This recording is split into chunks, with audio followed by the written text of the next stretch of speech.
My name is Iris Thorne, and I just celebrated my 18th birthday.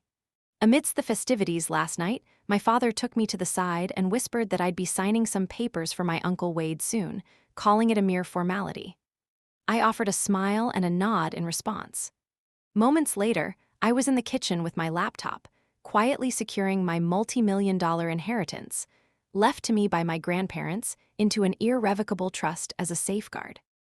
By the following morning, my parents and younger sister realized that every asset, the cabin, the savings, the investments, was shielded by a legal barrier they couldn't breach. My father's face went pale. My uncle, having already committed to selling land he didn't own, reached out to his attorney. Before continuing the story, please hit like and subscribe. Drop your city and current time in the comments. I always enjoy seeing where my listeners are from. Allow me to recount an event from 6 years ago at Pinecrest Lake, involving a remark from my grandfather that finally made sense last night. When I was 12, my grandfather, Harold Thorne, drove me 40 minutes in his truck to the lake. The cabin is tucked away from the shore, shielded by towering white pines that obscure the late sun. One side of the porch has begun to sink, and the screen door fails to latch properly. The air there is a mix of wood smoke, vintage books, and an unidentifiable sweetness. Grab the other end. Grandpa instructed as he hoisted a fence rail. I complied. We spent that morning replacing 3 decayed posts along the southern edge. He never rushed the process, instead showing me how to detect rot by pressing my thumb into the wood grain. If the wood gives way, it's finished. Inside, Grandma Vivian had prepared iced tea and a pair of sandwiches at the kitchen table. The very one Grandpa crafted when they first wed. She was reading on the porch as I stepped out, gesturing for me to take the seat beside her. We lingered there, watching the water until the evening light turned to amber. This cabin is to remain with the family. Grandpa remarked that night while brushing sawdust from his palms. However, Iris, family isn't strictly defined by blood. Family consists of those who actually show up. At 12, the weight of his words escaped me. I assumed he was simply being sentimental. He wasn't. Throughout that entire summer, I returned to Pinecrest Lake every weekend. I discovered the leak in the water heater, identified which window would get stuck, and learned the technique for bleeding the radiator. Come October, Grandma taught me to arrange the library by the colors of the book spines, claiming it added warmth to the room. Grandpa pointed out the boundaries of the property, marked by old iron stakes he had driven into the earth himself.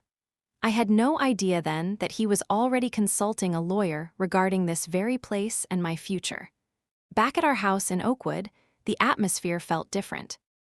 Our 3-bedroom home was adequate, featuring a yard that required tending and a garage that served as my father's office for his construction supply business. It was functional, but it lacked warmth. My sister, Kelsey, who is 10, occupied the larger bedroom. It had been updated the previous spring with purple walls and a desk lamp that cost more than my entire collection of books. My own room still featured the carpeting left by the homeowners before us.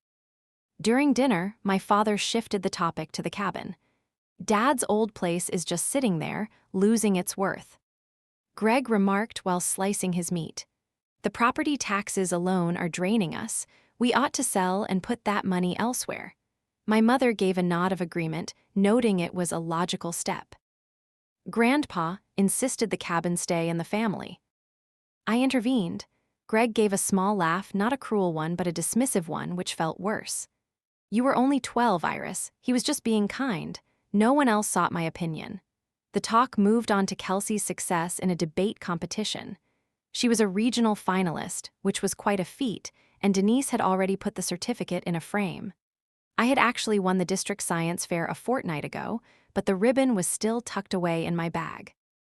As I cleared the table after the meal, I spotted a glossy brochure partially hidden under the shopping list on the counter. It was from Ridgeline Development, advertising premium lakefront lots and stating they were currently buying property.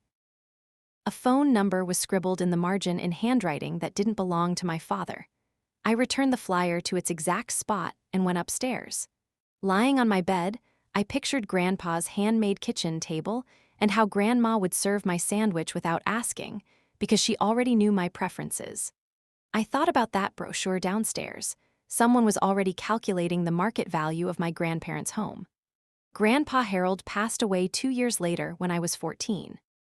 The service took place on a Tuesday under a leaden sky. I sat in the second row, clutching his worn blue plaid handkerchief that still carried a hint of pine. At the wake, I spotted Greg and his brother Wade whispering by the food table. Wade held a folder under his arm, and Greg nodded along. I overheard a single comment from Wade. "We need to act on this before the legal process gets messy." They were discussing real estate at the funeral. I remained silent. At 14, I possessed no authority and no voice, unaware that my grandfather had prepared for this exact scenario. 2 more years passed. By the time I was 16, Grandma Vivian fell ill in March and was gone by June. During my final visit, she held my hand with surprising strength. "The cabin belongs to you, Iris," she whispered. "Do not let them take it from you. Give me your word." "I promise, Grandma." She gave my hand one last squeeze before closing her eyes. After the burial on another overcast day, Greg sat at the table and told Denise that they could finally resolve the property issues. He sounded relieved, as if a burden had been lifted. That night, Wade called. I could hear Greg pacing in the garage as he spoke. "Yeah, I'm in agreement. Let's get the ball rolling." His tone was lighter than it had been in a long time. Standing in the hall with a glass of water, a heavy realization settled in my chest. To them, my grandmother's passing wasn't a tragedy, it was an opportunity. I didn't shed any tears that night. Instead, I made a resolve, though I wasn't yet sure how to execute it. From the age of 16 until I was nearly 18, the cabin became my private act of defiance. Every Saturday, I took the used Honda I'd purchased with my own earnings to Pinecrest Lake. I mended the screens and replaced the seals on the back door. I cleared the roof of pine needles because Grandpa had taught me that they cause leaks. At home, the narrative began to change. The cabin was no longer referred to as Grandpa's place. Greg started calling it the family property. Wade began visiting more frequently, often bringing real estate listings on his laptop. I tried to speak up once. What about Grandma's wishes? She intended for me to keep it. Denise set her fork down with that gentle, condescending look she used when correcting Kelsey. "Your grandmother was just being sentimental at the end, dear. This is a matter of business." Business was the term they used to replace love. By the time I was 17, Greg became more explicit, stating that we would settle things as a family once I turned 18. I knew that meant doing things his way. One afternoon in November, while cleaning a closet at the cabin, I discovered a sealed envelope tucked behind some old blankets. My name was written in Grandma Vivian's hand. Inside was a business card for Margaret Sinclair, an attorney, with Tremming Family Trust printed at the bottom. My hands trembled with the realization that Grandma had left this for me to find, knowing I would be the one to look through her things. I tucked the card into my wallet but didn't call immediately. 3 months before my birthday, Margaret Sinclair reached out to me. The call arrived on a Thursday evening while I was studying. "Iris, this is Margaret Sinclair. I represented your grandparents." Her voice was professional and deliberate. "We need to talk before you turn 18. There is information you require, and our time is limited." She requested a private meeting at her office that Saturday. Margaret was a silver-haired woman in her late 50s. Her office was tidy and smelled of coffee and old documents. She opened a file in front of me. "Your grandparents consulted me 6 years ago to create an irrevocable trust. The cabin, a bank account, and an investment portfolio totaling about $1 million were placed inside. You are the only person named as the beneficiary." The news left me stunned. My grandparents had bypassed the estate entirely by moving the assets while they were still alive. Legally, these assets aren't part of their estate, so they won't go through probate. "Your father and uncle have no legal right to them." She showed me the trust summary. "The title to the cabin was moved to the trust years ago. Your father is unaware of this." When I asked why they kept it a secret, Margaret explained. "Your grandfather believed his sons would sell the place before the funeral flowers even died." The room went quiet as I looked at the documents. She then mentioned that someone had been making inquiries about the cabin's title recently. I became much more observant after that. The following Sunday, Wade and Greg went to the garage after dinner. Through a crack in the door, I overheard Wade. "I've already signed the deal with Ridgeline for $450,000, but we need a clear title to close." "How do we manage that, Wade?" "A quitclaim deed. Our parents are gone, so we're the heirs. We'll transfer it to ourselves and sell it." "Is that even legal?" "It's a standard transfer between heirs. No one will give it a second thought." Greg then asked about me in a hushed tone. Wade dismissed the concern. "She's 17. She can't do a thing. By the time she's 18, it'll be sold. We'll give her 50 grand for school so she feels grateful." I backed away, my hands freezing. Wade had committed to a sale for a property he didn't own. That night, I messaged Margaret that they were moving faster. She told me to see her on Saturday to prepare. In her office, Margaret outlined the strategy. The title was already in the trust's name, so any quitclaim deed Wade filed should be rejected. However, he could still cause legal delays by filing fraudulent documents. You have to act the moment you turn 18. You will formally accept the role of successor beneficiary. I'll then file a lease pendens, a public notice of our legal interest, which will freeze the title. I asked if I should inform my parents, but Margaret reminded me of Grandpa's wish to protect me rather than negotiate with them. When I got home, Greg was acting cheerful, announcing he was throwing me a big 18th birthday party.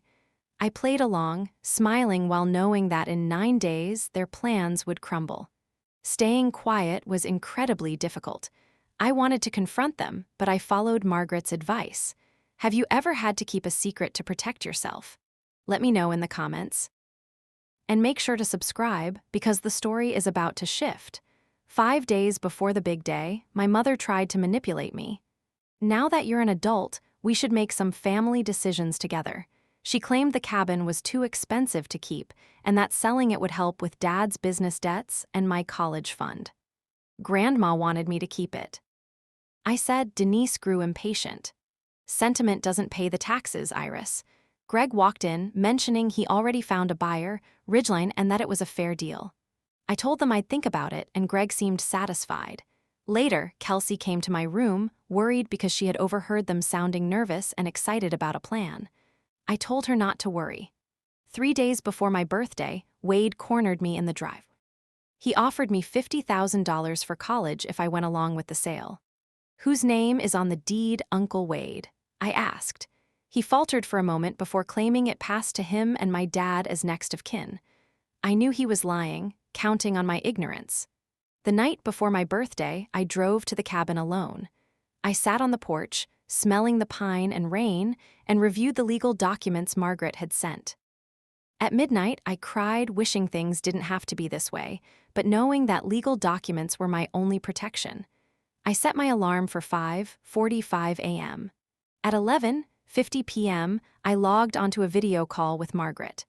As the clock struck midnight, I was officially an adult. I signed the paperwork, becoming the legal beneficiary and making Margaret and myself the co-decision makers. "This is your grandfather's final gift," she told me. While I was securing the trust, Wade was across town printing a fraudulent quitclaim deed. He had called Greg earlier, convinced that being next of kin made the process simple. He didn't realize he had committed to a $450,000 deal with a $45,000 penalty if he couldn't provide a clean title. He had gambled everything on a property he didn't own. My party began at 4:00 p.m. the next day. The house was full of guests, including a neighbor from the lake who was watching everything closely. Balloons sway in the breeze, silver letters spelling out, "Happy 18th," hang as a banner, and a sheet cake from the Main Street bakery sits on the table. I smile and offer my gratitude to everyone. I unwrap modest tokens, a picture frame, a journal, a gift card. Tucked away in my jacket pocket, folded into a small square, is the signed document from the previous night.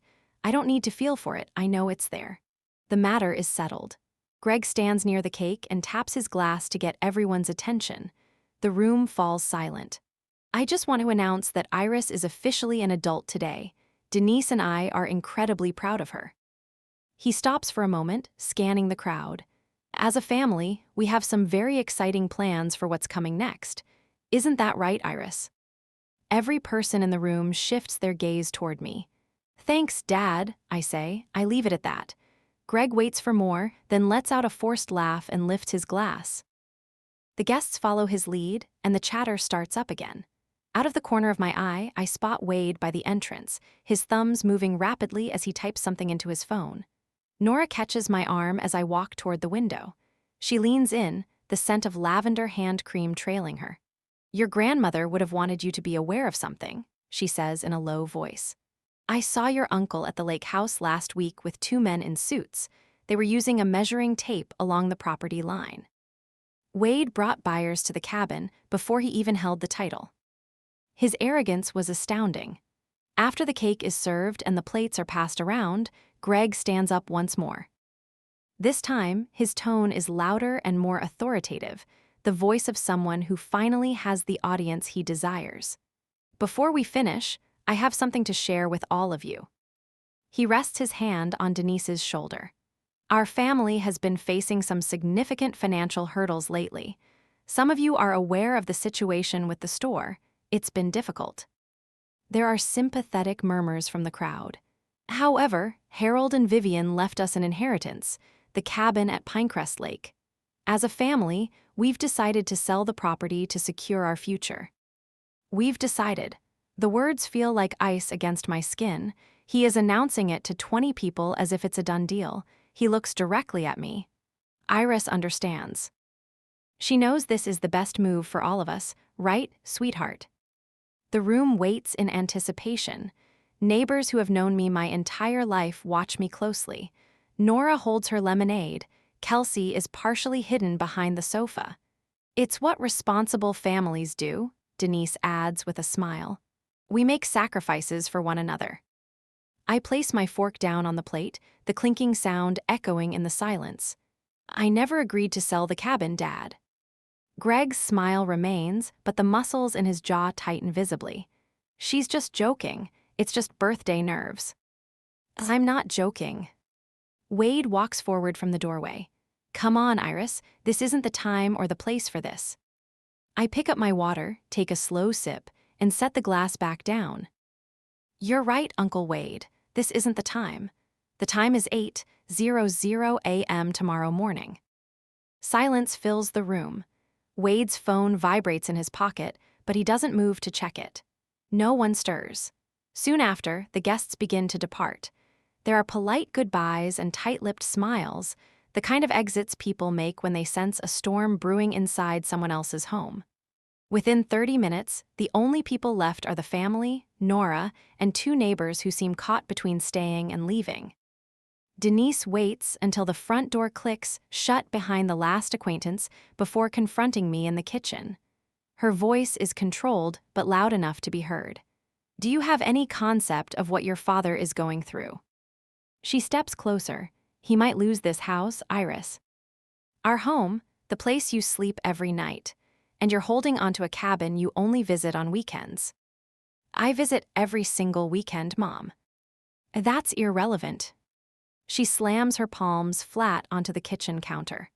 We are a family, and families make decisions together. If you actually cared about this family, you wouldn't need a lawyer to tell you what to do. The room goes dead quiet. I stare at her. How do you know I have a lawyer? Denise doesn't flinch. Wade found a business card in your bag last week. Margaret Sinclair. Who is she, Iris? My stomach turns, not from fear, but from the realization that they've been going through my personal things, searching for leverage. Before I can respond, Nora's firm voice cuts through from the doorway. That girl has every right to consult a lawyer, Denise. Vivian would have wanted that for her. Denise spins around. This is a family matter, Nora. Please leave. Nora doesn't budge. She looks at me, then back at Denise. Vivian was my friend for 40 years. I think I have a good idea of what she wanted. The tension between them is sharp enough to shatter glass. I don't say another word. I don't need to yet. Nora leaves and the neighbors follow her out with quiet goodbyes. Now it is just the five of us, Greg, Denise, Wade, Kelsey, and me. Greg shuts the kitchen door. The overhead fluorescent light hums.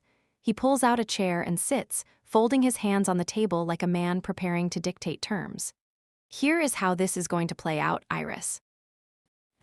His voice is low and deliberate.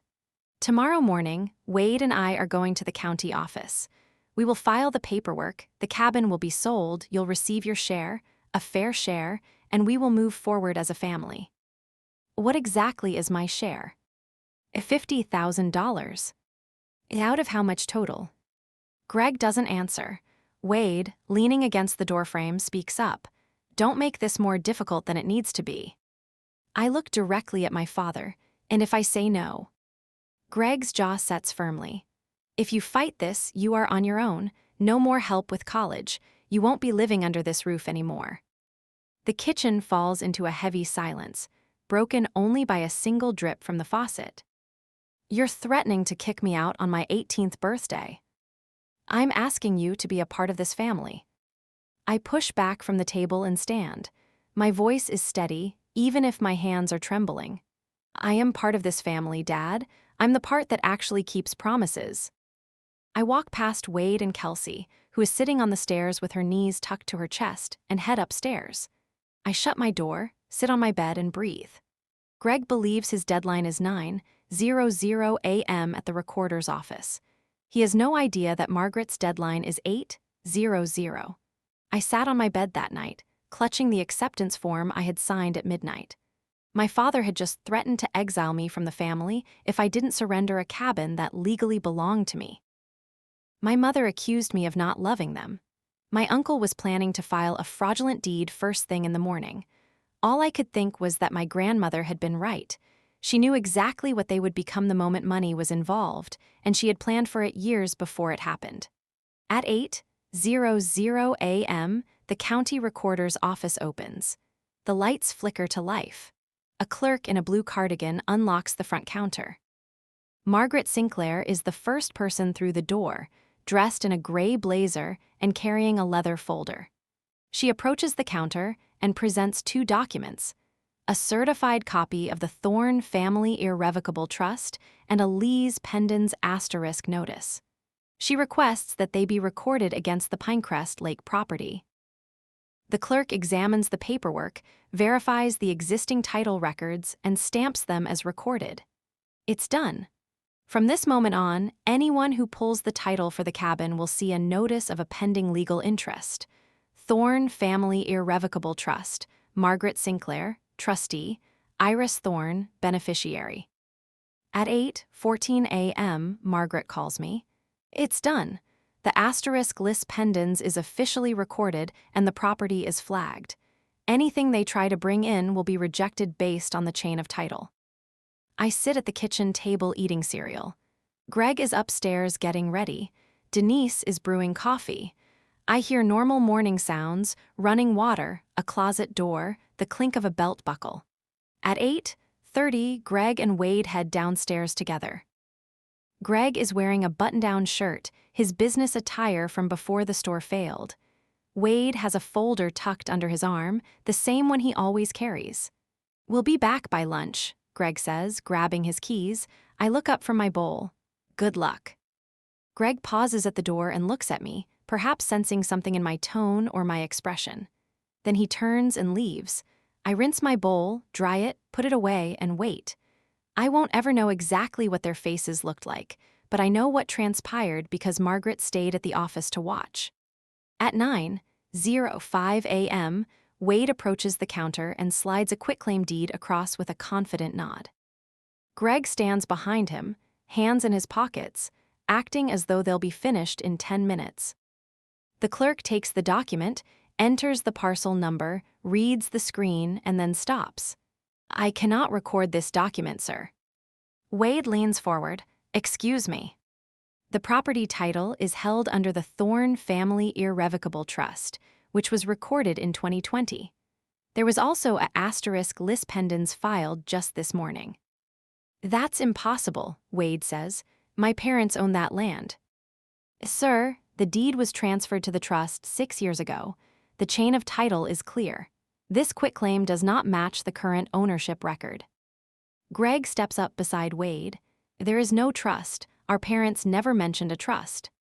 The clerk looks between them. I suggest you speak with the trustee listed on the filing, a Margaret Sinclair. Wade's hand goes flat on the counter as the color drains from his face. Margaret's name, the name from the card they found in my bag, is now part of a public record they cannot erase. Greg turns slowly to Wade. You said this would be simple. I didn't know anything about a trust. You're a real estate agent, Wade. How did you not check the title first? Wade struggles to find words. The clerk speaks up firmly. Gentlemen, I'll need you to step outside if there is a disagreement. Margaret, watching from the waiting area, sees them leave. She says nothing. She doesn't have to. The call comes at 9:22 a.m. I'm sitting on the porch watching the neighbor's sprinkler move back and forth. What did you do? Greg's voice is strained and shaking. I can hear the sound of traffic behind him. He's in the parking lot. I accepted what Grandpa and Grandma left for me. That's all. You went behind our backs with some lawyer we've never even heard of. Margaret Sinclair has been the trust attorney for 6 years, Dad. You just never bothered to ask. There is a long pause filled with heavy breathing. This is my parents' property, Iris. I'm their son, and they chose to leave it to me. I keep my voice calm. They didn't leave it to me because they didn't love you. They left it to me because they didn't trust you with it. The silence that follows is the longest of my life. I count the sprinkler's rotations before he speaks again. We'll fight this. You can try, but the trust is irrevocable. Even I can't dissolve it. There is nothing for anyone to undo. You don't know what you're talking about. I do, Dad. I've spent 3 months learning about it. He hangs up without a word. I set the phone down, my hands trembling not from anger, but from the weight of saying those things to my own father. I sit there until the shaking stops. Then my phone buzzes again with an unfamiliar number. Miss Thorne, this is Carter Sterling from Ridgeline Development. We need to talk. Carter Sterling speaks with the brisk, calculating tone of a developer. We have a purchase agreement with Wade Thorne for the Pinecrest Lake property. He guaranteed a clean title. We've just been informed there is a asterisk lis pendens on the parcel. That is correct. Can you explain the situation? My uncle does not own that property. He never has. The land and the cabin have been in an irrevocable trust since 2020, and I am the sole beneficiary. There is a pause and the sound of rustling papers. He represented himself as the heir. I understand, but representation isn't ownership. I suggest you discuss this with him and perhaps your own legal counsel. Another, longer pause follows. Miss Thorne, is there any chance of a sale? We are prepared to make a very competitive offer directly to the trust. The property is not for sale. Understood, he says, his voice hardening.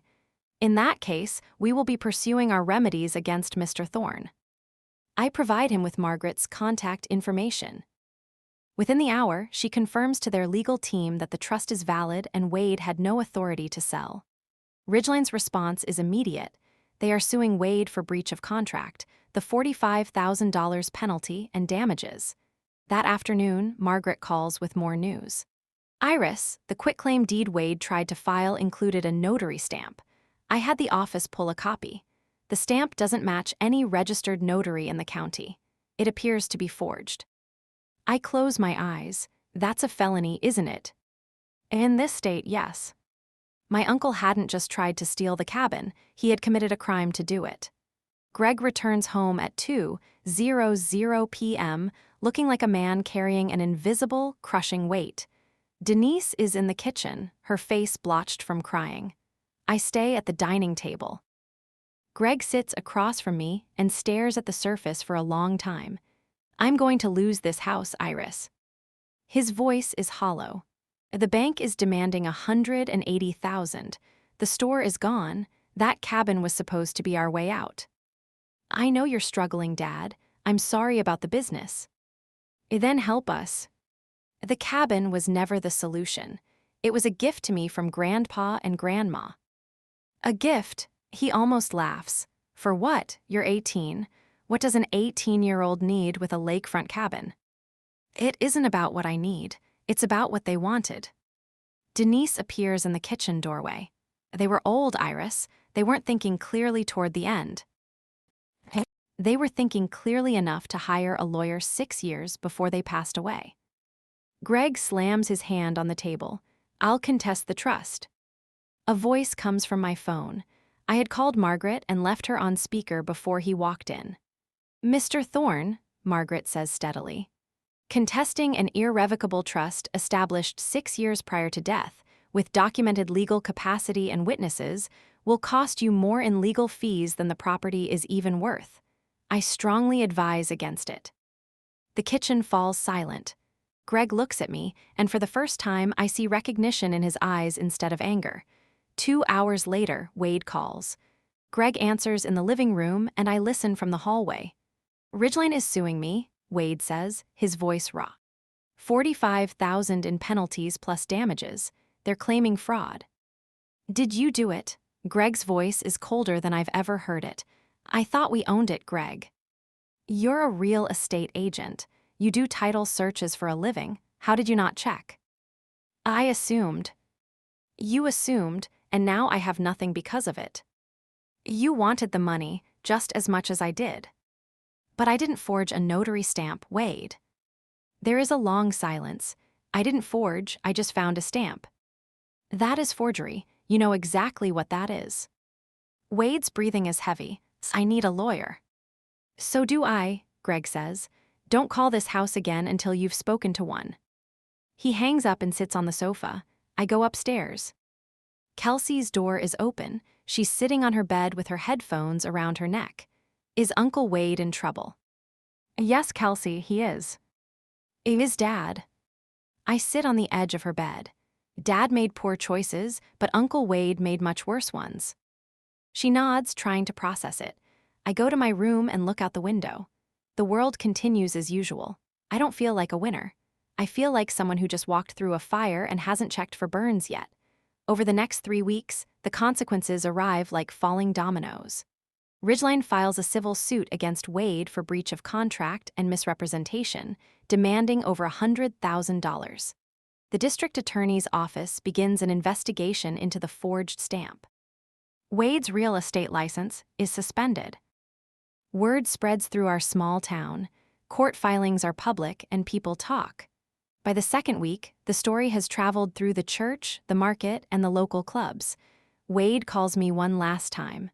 Iris, please, ask your lawyer to drop the lease pendants. If the title is clear, I might be able to negotiate with Ridgeline. The asterisk list pendants protects my property, Uncle Wade. It stays. Your grandparents would be ashamed of you. I let that hang in the air for a moment. My grandparents are the ones who set this up. They chose this path and they chose me. I don't think they'd feel shame. He hangs up. I look at a photo of Grandpa Harold on my desk from when I was 12. Greg doesn't contest the trust. The legal fees would have ruined him. Instead, he sells the store at a loss, just enough to settle with the bank. They keep the house, but their savings are gone. Denise goes back to work at a pharmacy. The town knows the gist of it. Harold Thorne's sons tried to sell his cabin, and his granddaughter stopped them. Some see me as brave, others see me as cold. I don't argue with either side. Greg and I don't speak for 2 weeks. Nora brings me an apple pie one afternoon. Your parents made their own choices, she says. Don't carry their shame. That belongs to them. Kelsey calls me one evening from a friend's house. Iris, I don't understand everything, but I'm sorry they put you through all that. Thanks, Kels. Are you okay? I'm getting there. In late April, I drive to the cabin. The dogwoods are blooming. I unlock the door with the key Grandpa gave me years ago. The cabin smells of pine and old books. I walk through the rooms, the table Grandpa built, the shelves Grandma organized, the porch where we watch the lake. In a desk drawer, I find an envelope with my name on it in Grandpa's handwriting. Margaret had told me it would be there once things were settled. It's a 1-page letter. He says he knew his sons would try to sell the place. He didn't blame them. He loved Greg, but Greg never understood the difference between price and value. He chose me, he wrote, not because I was perfect, but because I was the one who asked if the roof needed fixing before I ever asked what the property was worth. The final sentence of the letter reads, "Protect this place, for it was your first protector." I tuck the paper away and linger on the porch, simply breathing. When Margaret reaches out the following week, the news is good. The Lee's pendants is being retracted now that the title is no longer under threat. Once the paperwork clears, the deed will officially list the trust as the sole owner. Everything is clean and unburdened. As for Wade, his deal is finished. He covered the $45,000 penalty with a private loan, and the Ridgeline contract is dead. The district attorney is currently examining the forged notary seal. He could face anything from a misdemeanor to a felony depending on the investigation's outcome. His professional license has been suspended indefinitely. He can eventually try to get it back, but not while a criminal investigation is pending. I sit with that news for a bit. There's no joy in it, only the heavy fatigue that follows a long sickness. I'm no longer ailing, but I'm not yet fully restored. Margaret adds one more detail. My grandparents had established a separate $50,000 educational trust specifically for my schooling. With 6 years of interest, the balance has grown to over $58,000. My eyes begin to burn. $50,000, the exact amount Greg promised from the sale, the same bribe Wade tried to use. My grandparents had provided for me in secret all along without telling a soul. "Iris, are you still there?" "Yeah, I managed to choke out. I'm here. Your grandparents would be so proud of you." "I only did what I promised I would, Margaret." That same week, I registered at Oakwood Community College for Environmental Science and Forestry. The campus is a mere 20-minute drive from the lake, much closer than my parents' place. When filling out my housing documents, I wrote down the cabin's address as my permanent residence for the first time. It feels right. It feels like coming home. I invited Greg and Denise to a cafe on Willow Street, neutral territory. No houses, no cabins, just a public space where we could remain civil. They arrived together. Greg was wearing an old flannel that belonged to Grandpa, and Denise was clutching her bag as if it were a shield. We ordered, and I waited for our drinks to arrive. "I love you both," I began. "I need you to understand that, because what I have to say might feel like the opposite." Denise's face went rigid, but she nodded. "The cabin will not be sold. Not today and not ever. I refuse to feel guilty for honoring a promise to Grandma, a promise she gave to me because she knew no one else would keep it." Greg stared down into his mug. "I'm not cutting you out," I told them, "but if we're going to have any kind of relationship, it has to be rooted in respect. It can't be about money or guilt or the debt you think I owe you as your daughter." Denise started to protest. "We only wanted what was best." "Then start by being truthful," I interrupted. "You attempted to sell property you didn't own. You threatened my housing. You went through my private things." She went silent. Greg wouldn't look at me. When he finally spoke, his voice sounded broken. "I don't know how to mend this. You don't have to mend it all today." I stood up and left enough cash to cover the bill. "I'll call you on Sunday." He gave a single, small nod. I stepped out into the bright sun. It wasn't perfect, but it was a start. In May, Kelsey showed up at the cabin on a Sunday afternoon.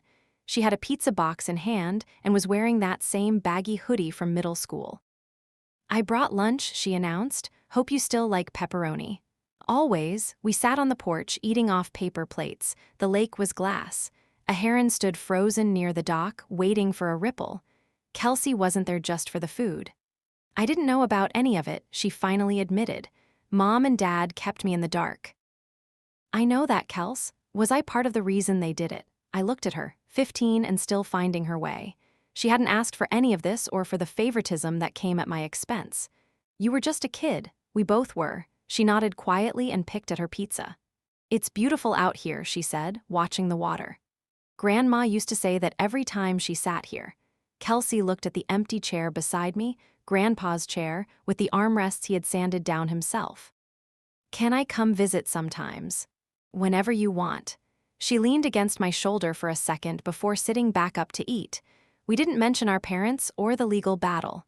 We talked about her school, the heron, and the repairs the dock might need. The cabin didn't just save a piece of land, it created a space for something new to grow. By early June, I was on the porch at 6 a.m., watching the fog roll off Pinecrest Lake. The trees were silhouettes against the dawn. A loon called out twice before falling silent. I didn't win against my family. There is no victory when the people meant to shield you are the ones who cause the harm. You don't get a prize for surviving a betrayal that never should have happened, but I kept my word. For the first time, I am standing on my own ground. Not because I seized it, but because two people cared enough to build me a shelter before I even knew the storm was coming. They couldn't change who my parents were. They couldn't fix Greg's desperation or Denise's fear. They couldn't stop Wade's greed. But they ensured I had a place to stand. Literally, I think of the letter and Grandpa's distinction between what has a price and what has value. My family spent years looking at the wrong number. I take a sip of coffee as the mist burns off and the lake turns blue. If you feel like you're fighting alone, remember this. Sometimes the people protecting you aren't right in front of you. Sometimes they set the stage years ago, working quietly in the background. Sometimes your only job is to show up and keep the promise. Peace isn't found in getting even. It's found in standing on a foundation you know is solid. That's my story. If this resonated with you, whether it brought anger, relief, or a sense of hope, then it served its purpose. Now, I want to hear from you. If you could safeguard one thing, a place, a person, or a vow, what would it be? Let me know in the comments. I read them all. If this story meant something to you, please share it. And if you haven't subscribed, I'd love to have you back for the next one. Check the description for more.